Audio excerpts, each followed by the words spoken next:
ओम कृष्णाय नमः। आपका ईश्वरीय आस्था में स्वागत है।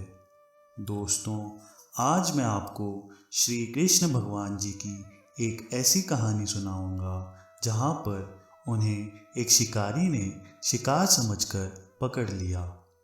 वीडियो देखने से पहले चैनल को सब्सक्राइब करें और दिए गए बेल आइकन को दबाना ना भूलें। दोस्तों, एक बार की बात है। एक संत जंगल में कुटिया बनाकर रहते थे और भगवान श्री कृष्ण का भजन करते थे। संत को यकीन था कि एक ना एक दिन भगवान श्री कृष्ण उन्हें दर्शन जरूर देंगे।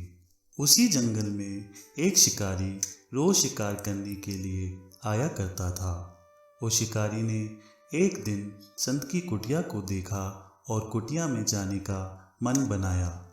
वह कुटिया में गया और उसने संत को प्रणाम किया और पूछा कि आप कौन हैं और आप यहाँ क्या कर रहे हैं। संत ने सोचा, यदि मैं इससे कहूँगा कि भगवान श्री कृष्ण के इंतज़ार में बैठा हूँ, उनका दर्शन मुझे किसी प्रकार से हो जाए तो शायद इसको ये बात समझ में नहीं आएगी। संत ने दूसरा उपाय सोचा। संत ने शिकारी से पूछा, भैया पहले आप बताओ कि आप कौन हो और यहाँ किस लिए आते हो। वो शिकारी ने कहा कि मैं एक शिकारी हूँ और यहाँ शिकार के लिए आया हूँ। संत ने तुरंत उसी की भाषा में कहा, मैं भी एक शिकारी हूँ और अपने शिकार के लिए यहाँ आया हूँ। शिकारी ने पूछा, अच्छा संत जी, आप ये बताइए आपका शिकार दिखता कैसा है? हो सकता है कि मैं आपकी मदद कर दूं। संत ने सोचा, इसे कैसे बताऊं। फिर भी संत कहते हैं, वो दिखने में बहुत ही सुंदर है, सावरा सलोना है, उसके सिर पर मोर मुकुट है, हाथों में बंसी है।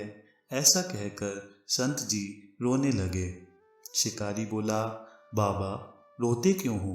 मैं आपके शिकार को जब तक ना पकड़ लूं तब तक पानी भी नहीं पीऊंगा और आपके पास नहीं आऊंगा। ऐसा वचन देकर शिकारी घने जंगल के अंदर चला गया और जाल बिछाकर शिकार का छिप कर इंतजार करने लगा। भूखा प्यासा बैठे हुए एक दिन बीता, दूसरा दिन बीता और फिर तीसरा दिन। भूखे प्यासे शिकारी को नींद भी आने लगी।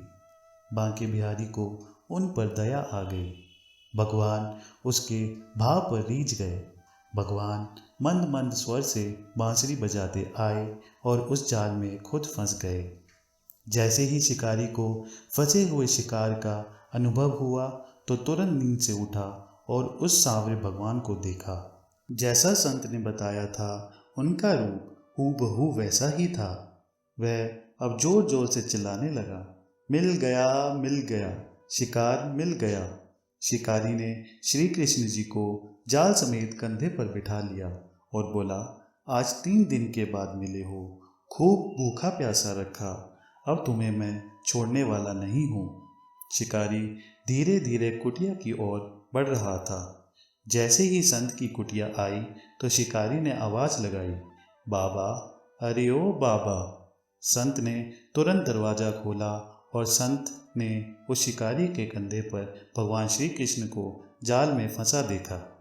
भगवान श्री कृष्ण जाल में फंसे हुए मन मन मुस्कुरा रहे थे। शिकारी ने कहा, आपका शिकार लाया हूँ, मुश्किल से मिले हैं। संत के होश उड़ गए।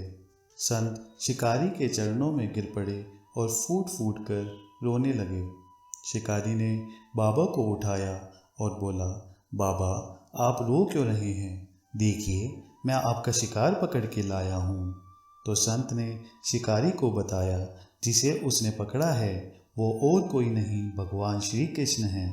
शिकारी को अपनी भूल का आभास हुआ और भगवान श्री कृष्ण को अपने कंधे से उतार दिया और भगवान से माफ़ी मांगने लगे।